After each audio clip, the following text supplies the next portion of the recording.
자, 반갑습니다. 배동찬 교수의 맛있는 돈 이야기 배동찬입니다. 자, 여러분 반갑습니다. 어제 오후에 2022년 세제 개편안이 발표가 되었죠. 추진 과제를 본다면 경제 활력을 제고하는 세제 합리적 재편과 민생 안정으로 세부 부담 적정화, 정상화를 이루겠다는 겁니다. 이를 이루기 위한 추진 기반으로 본다면 조세 인프라 확충, 납세자 친화적 환경 구축이라는데요. 결론적으로 제가 보는 점은 이것저것 말할 필요 없지 않겠습니까? 핵심은 조세 감면을 하겠다. 이게 이제 핵심 되겠죠. 그래서 조세 감면은 크게 제가 보는 점은 두 가지가 있겠죠. 직장인들 조세 감면도 있고, 또한 다주택자들 종부세 조세 감면이 좀 크다라고 저는 생각합니다. 우선 직장인들 같은 경우에는요, 15년 만에 소득세법을 개정하게 됨으로써 연봉 5천만 원 받는 직장인들은 연 36만을 덜 내게 된다는 거죠. 여기다가 어떤 직장인들, 연봉을 좀 많이 받는 직장인들 같은 경우에는 연 80만 원의 세금을 적게 내게 된다는 것이죠. 이는 소득세 가세 표준 구간이 기존에 현재까지는 이제 1,200만 원이 6%, 또 1,200만 원에서 4,600만 원까지는 15%, 4,600만 원에서 8,800만 원까지는 24%였는데요. 이제 개정하게 되면 1,200만 원까지가 이제 1,400만 원으로, 또한 이제 4,600만 원까지가 이제 5,000만 원으로 이렇게 증가된다는 거예요. 따라서 요 구간에 있는 사람들은 소득세가 좀 줄어든다, 이렇게 말씀드릴 수 있겠죠. 또한 직장인들 입장에서 근로장려금과 자녀장려금 등이 개정이 돼서 최대 지급 금액이 이처럼 올라가고요. 월세세 공제 금액과 주택 임차 자금 원리금 상환액 소득 공제 및 식대, 그래요. 식대 비과세 한도도 월 10만 원에서 이제 20만 원으로 올려주겠다는 거죠. 따라서 어느 정도 직장인들 입장이라면 소득세 관련 혜택이 그나마 적지만은 그나마 좀 소득세가 좀 줄어든다라고 이렇게 말씀드릴 수 있겠죠. 그리고 부동산 관련 세금 중에서 가장 특징적인 것으로 본다면 바로 종합부동산세 중과세 폐지가 가장 큰 충격으로 저는 느껴집니다. 현재 종합부동산세는요, 1주택일 경우에는 3억 원 이하는 0.6%, 그리고 94억 원이 초과되는 그런 초고가의 아파트는 3%의 종합부동산세를 낸다는 거예요. 1주택일 경우에는요. 그런데 만약에 1가구, 2주택, 3주택 등 이제 다주택자일 경우에는 3억 원 이하가 1.2%, 그리고 3억에서 6억 사이가 1.6%, 그리고 이제 94억 원이 초과될 경우에는 6%. 그래요. 거의 2배 수준 아닙니까? 그만큼 종합부동산세에 있어서 다주택일 경우에는 이제 종부세 중과세를 때렸다라고 말씀드릴 수가 있겠죠.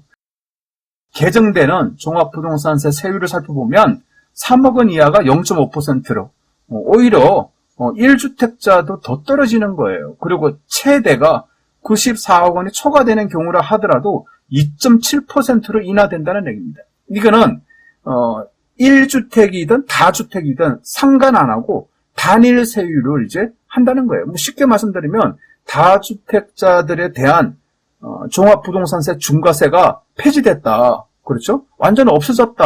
이렇게 말씀드릴 수가 있다는 거죠. 엄청난 겁니다. 6% 세금 납부하다가 2.7%, 5% 세금 납부하다가 2%. 이거 완전히 많이 깎아준 거 아닙니까? 여기에 종합부동산세의 기본 공제 금액까지 일반, 여기서 말하는 일반은 그냥 일반적인 사람들, 이런 사람들을 말하는 게 아니에요. 여기서 말하는 일반은 그냥 다주택자들이에요. 다주택자들은 현행 기본 공제를 6억밖에 안 해줬다는 거예요. 6억. 그렇죠? 근데 이제는 다주택자들에게 기본 공제를 9억이나 해준다는 거예요. 그러니까 더 많이 기본 공제를 빼주겠다는 거 아닙니까? 그리고 1세대 1주택자들에게는 기본 공제 11억에서 이제 12억으로 이제 개정한다는 거예요. 결국 전국의 다주택자들은 난리 났죠? 말 그대로 살판 났다라고 볼 수 있다는 거죠. 양도소득세 중과세 한시적으로 배제시켜줬죠. 여기다가 소득세, 소득 구간 금액도 올려줬죠. 종합부동산세 다주택자 중과세도 폐지됐죠. 종합부동산세 기본공제까지 올려주시 등등. 다주택자분들 입장이라면 뭐 살판 났다, 열강을 한다, 이렇게 말씀드릴 수가 있다는 거예요. 이를 금액으로 분석한 자료들을 한번 살펴볼까요? 먼저 서울 강남에 아파트 한 채를 가지고 있어. 그리고 한 채를 가지고 있는데 내가 거주하고 있어. 이럴 경우에 2023년 납부할 종합부동산세가 3,700만 원에서 이제 1,800만 원으로 1,900만 원이나 뚝 떨어져서 전락이 된다는 거예요. 더 놀라운 사실은 내가 만약에 마포에도 아파트가 한 채 있고 음마아파트도 한 채 가지고 있다. 그래서 나는 1가구 2주택이다. 그럼 다주택자가 되겠죠. 그러면 2023년 납부할 종합부동산세가 1억 1,200만 원. 그래요. 이제 서울에 아파트 두 채 이럴 경우에 종합부동산세가 1억 1,200만 원대라는 거예요. 그런데 이를 1,700만 원대만 납부하면 된다는 거예요. 따라서 무려 9,500만 원이나 세금이 종합부동산세가 줄어든다는 겁니다. 엄청나죠. 그러니까 다주택자일수록 그리고 금액이 비싸면 비쌀수록 세금을 더 적게 내준다. 엄청나죠. 뭐 1년에 9,500만 원이 세이브 되는 거 아닙니까? 엄청나다는 거예요. 이처럼. 그래서 어제 그 소득세법 그 개정안은 제가 보는 점에서는 충격이다. 이렇게 말씀드릴 수 있을 것 같고요. 그렇다면 앞으로 종합부동산세 다주택자 중과세 폐지에 따른 그리고 종합부동산세 인하에 따른 부동산 시장은 어떻게 돌아갈까요? 첫 번째로 본다면 증여가 많이 줄어들 겁니다. 또한 지인들 간의 매매가 많이 감소될 거예요. 그동안은 종합부동산세 아까 보셨지 않습니까? 강남의 아파트 한 채와 서울의 좋은 아파트 한 채, 즉 다주택이라면 종합부동산세 뭐 1억 원 이상 돈을 납부해야 된다는 거예요. 따라서 이를 증여를 한다거나 아니면 지인들 간에 일부러 뭐 다운계약서 등을 써가지고 일부러 막 넘겼지 않습니까? 그런데 이제 종합부동산세가 인하되고 중과세가 폐지되니까 억지로 증여할 필요 없고 억지로 지인 간의 매매를 할 필요가 없다는 거예요. 그리고 두 번째로 본다면 급매물 횟수 맞아요. 다주택자들에 대한 종합부동산세 중과세가 무서워서 내가 급하게 팔려고 한다면 억지로 다주택을 면할 그럴 필요가 없어졌다는 거죠. 그렇죠?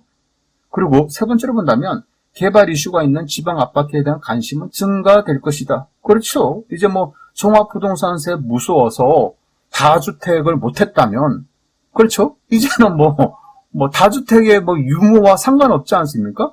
내가 가지고 있는 총 아파트의 가세시가 표준액에 따라 가지고 그렇죠? 그 가표에 따라서 종부세가 부담되는 거니까 이제 이런 부분에 대해서 지방 아파트에 대한 관심이 증가될 수 있다라고 말씀을 드릴 수 있다는 겁니다. 그리고 네 번째로 본다면 똘똘한 집 한 채의 효과가 이제는 요란 인식이 똘똘한 집 한 채, 오로지 서울 강남 아니면 서울 집 한 채 요런 인식이 이제 서서히 감소될 수도 있다는 겁니다. 이제 다주택이 풀어줬으니까 그렇죠? 그리고 마지막 다섯 번째로 본다면 기다리면 바뀐다. 그래요.